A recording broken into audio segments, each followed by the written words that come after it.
Stop. Look at your hands. Now look at the screen. You are about to make a mistake. A mistake that has nothing to do with charts, nothing to do with candles, and nothing to do with the news. You are about to feed the beast. Most of you think you are stepping into an arena to fight. You think you are the gladiator. But the truth? You are the meal. The market is not a game, it is an ecosystem. And in this ecosystem, there are only two types of creatures: the patient hunters who eat and the frantic scavengers who get eaten. If you have ever felt your heart race before you clicked buy, if you have ever sweated over a position that went red or felt that desperate clawing need to make money today, you are acting like prey. And the market smells fear better than a shark smells blood. Today we are going to kill the scavenger inside you. We are going to rebuild your mind into that of a cold, calculated apex predator. Welcome to the top of the food chain. The law of the jungle. Let's strip away the screens and the numbers for a second. Let's look at nature. Imagine a cheetah on the African savanna. It is the fastest land animal on Earth. It is a biological masterpiece of speed and lethality. But if you watch a cheetah for a day, do you know what you'll see? Nothing. You will see it sitting, watching, waiting. It might lie in the tall grass for hours, completely motionless. Hundreds of gazelles might walk by. Young ones, slow ones, distracted ones. And yet, the cheetah does not move. Why? Because the cheetah understands the law of energy. It knows that it has a limited amount of fuel. If it sprints after every potential target, if it chases every shadow that moves, it will exhaust itself. And a tired predator is a dead predator. In the wild, missed opportunities are just annoying. But wasted energy? That is fatal. Now look at the average trader. They are not the cheetah. They are the hyperactive squirrel. They open their laptop at 9 a.m., coffee in hand, eyes wide, desperate for action. They see a green candle? They chase it. They see a red drop? They panic sell. They are vibrating with anxiety, splashing around in the water, making noise, demanding that the market gives them something. They treat the market like a slot machine that owes them a jackpot because they put in the time. But the market is nature. It is indifferent. The savanna does not care if the cheetah starves. The ocean does not care if the shark eats. And the market absolutely does not care about your rent, your car payment, or your dreams of financial freedom. When you try to force a trade because you need money, you are trying to dictate terms to a hurricane. You are standing in front of a tsunami and asking it to pause because you're not ready to get wet. It is arrogance. Pure, unadulterated arrogance. The market moves on its own logic.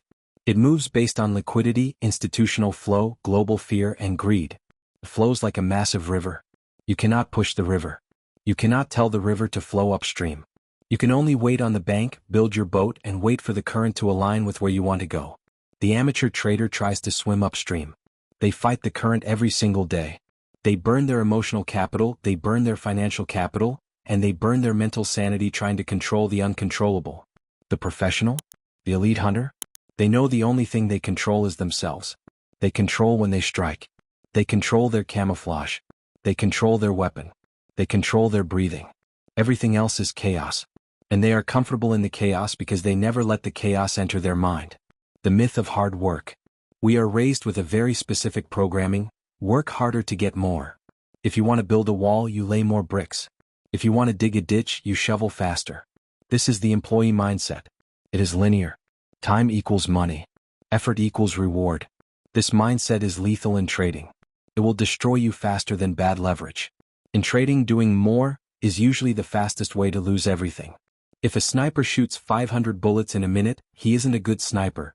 He's a panicked amateur revealing his position. If a surgeon cuts 50 times when one incision was needed, the patient dies. The market does not pay you for your hours. It pays you for your decisions. There are days when the correct decision, the decision that makes you a professional, is to do absolutely nothing. To sit on your hands. To close the laptop. To walk away. But your brain hates this.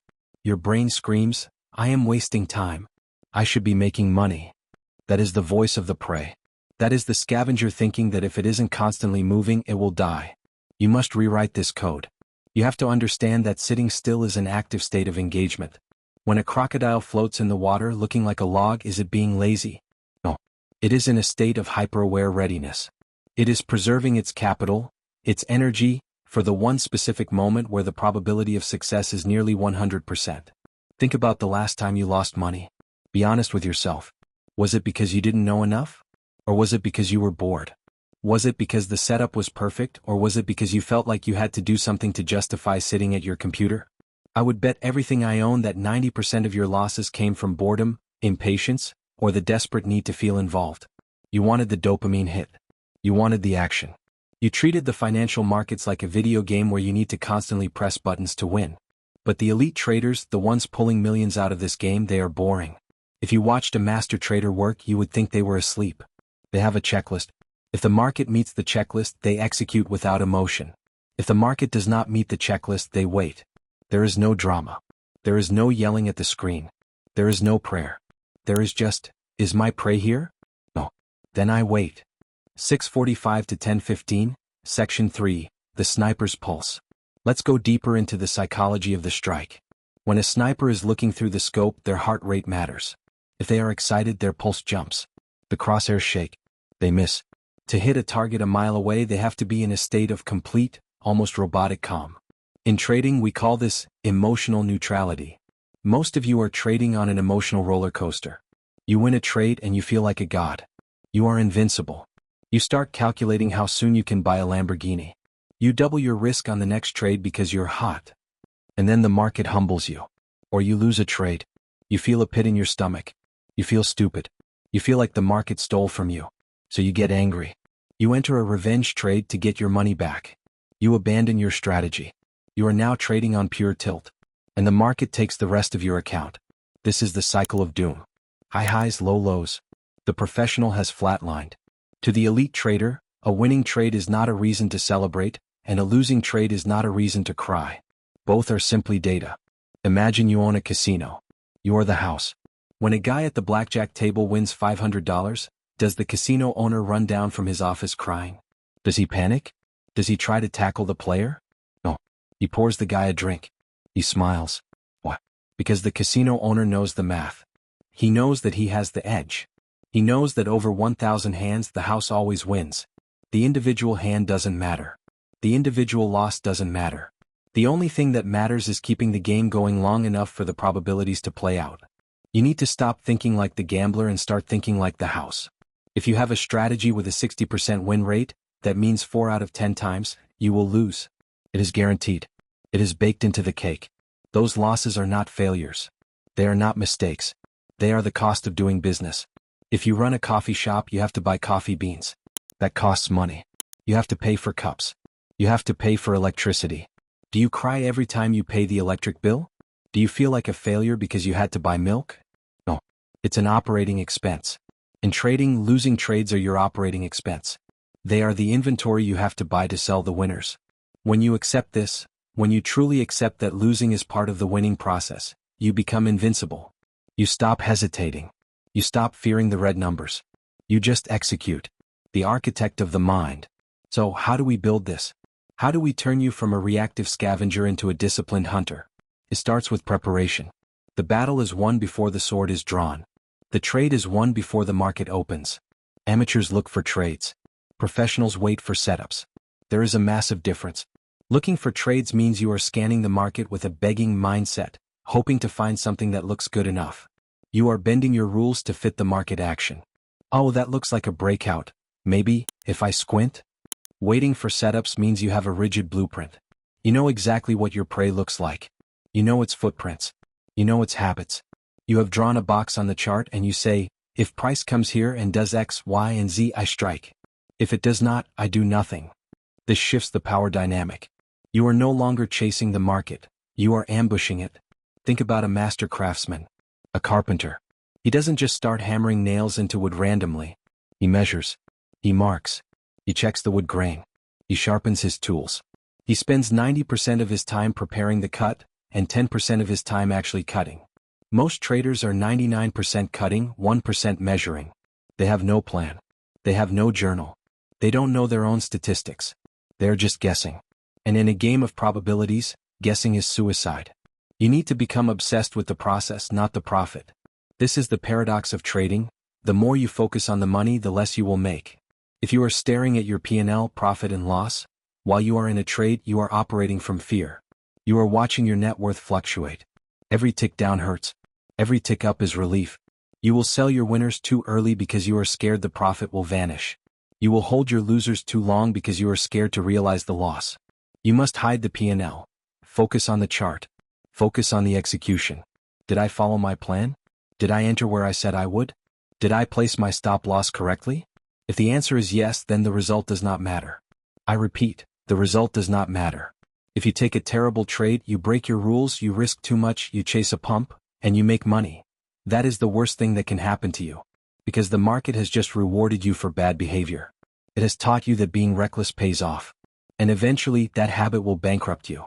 Conversely, if you take a perfect trade, you follow your plan, you manage risk, you wait for the setup, and you lose money. That is a victory. You executed correctly. The probability just wasn't on your side this time. If you repeat that process 100 times, you will be rich. Judge yourself by the quality of your execution, not the balance of your account. 14 to 1730, Section 5. Specialization, the master of one. Let's talk about weapons. If you go to the Olympics, look at the gold medalists. Usain Bolt runs the 100-meter dash. He does not also throw the javelin. He does not swim. He does not do gymnastics. He does one thing, and he does it better than any human being who has ever lived. He is a specialist. Now look at the struggling trader. On Monday they are trading Forex because they saw a video about it. On Tuesday they are trading tech stocks because earnings are out. On Wednesday they are trading crypto because Bitcoin moved. On Thursday they are trying futures. They are trying to play every sport at the same time. They are the jack of all trades, master of none. And in the financial markets, the jack of all trades gets slaughtered. You cannot beat the specialists if you are a generalist. There are guys who have traded only one currency pair for 20 years. They know how it moves when the London banks open. They know how it reacts to US inflation data. They know its personality. They have an intimate relationship with that asset. Do you think you can walk in having looked at the chart for 10 minutes and beat that guy? No. You need to pick your weapon. Pick one market. Pick one time frame. Pick one setup. Maybe you are the guy who only trades the opening range breakout on the S&P 500. That's it. That's your entire career. You become the world expert on that 30-minute window. You know every variation, every fake out, every nuance. When you narrow your focus, your power expands. It is like the sun. If you let sunlight hit the ground, it warms the grass. If you focus that same sunlight through a magnifying glass, it starts a fire. You need to be the magnifying glass. Stop trying to catch every move.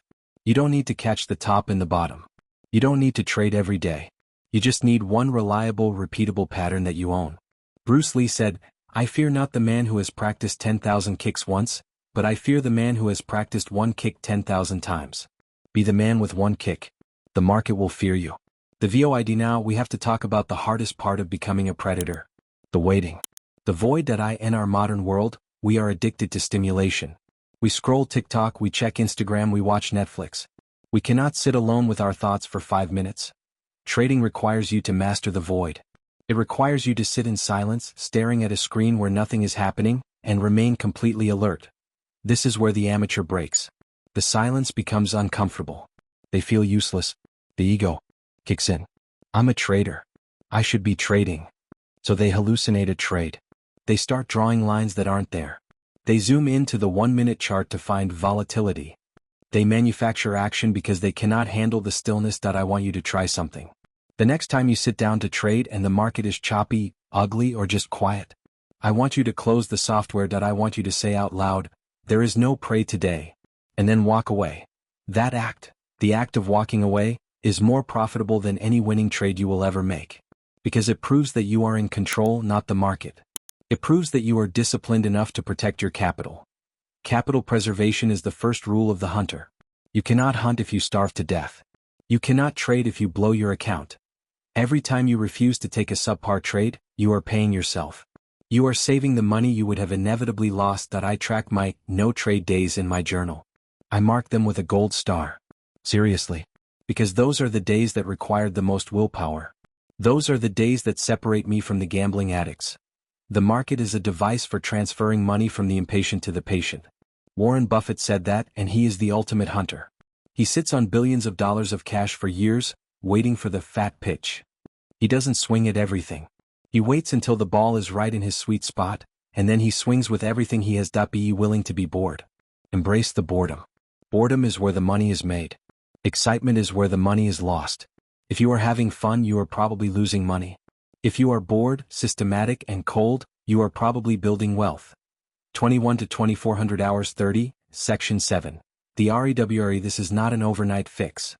You cannot just decide to be disciplined and have it stick forever. It is a practice. It is a muscle. You are fighting millions of years of evolution. Your brain is wired to run from danger, selling too early, and chase food, buying too late. You are fighting your own biology. So how do we win this war? The checklist. Never place a trade without a physical checklist. I don't care if you've been trading for 10 years. Pilots have flown thousands of hours, yet they still use a checklist before takeoff. Why? Because under pressure, memory fails. Protocol saves lives. The stop loss is God. You must accept that you cannot predict the future. The stop loss is your insurance policy against your own arrogance. Never move it. Moving a stop loss is the cardinal sin. It is the ego saying, I know better than the market. You don't. If the market hits your stop, it is telling you that you were wrong. Accept it. Pay the small fine. Move on. The review. Athletes watch game tapes. They look at every frame to see where their foot placement was wrong. You must review your trades. Not just the winners, especially the losers. What was your emotional state? Did you follow the plan? Decouple from the money. Stop looking at the dollar amount. Switch your platform to display percentages or points/pips. The moment you see $500, your brain triggers emotional attachments to what that $500 can buy.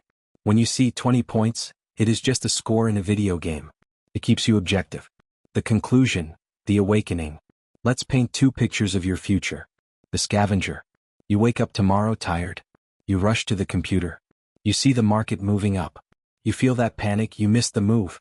You jump in at the top. The market reverses. You watch the red number grow. You pray. Please just go back to break even. It doesn't.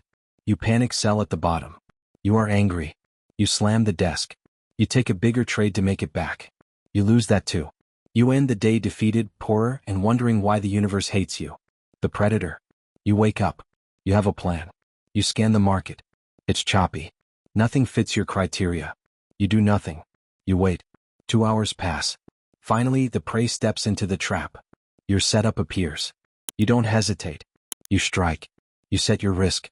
You walk away to get a coffee. You come back. The target is hit. You log the trade. You close the laptop. You go on with your life. One of these people is a gambler. The other is a professional. You have the choice. Every single day the market asks you, who are you going to be today? The fish doesn't have a choice. The gazelle doesn't have a choice. But you have a choice. You can control your impulses. You can master your mind. The money is not out there in the charts. The money is in you. It is in your ability to wait. It is in your ability to follow orders. It is in your ability to endure the silence. Stop chasing the market. Let the market come to you. Build your trap. Sharpen your spear. And wait. Because when you stop needing the market starts giving you everything. The hunt begins now.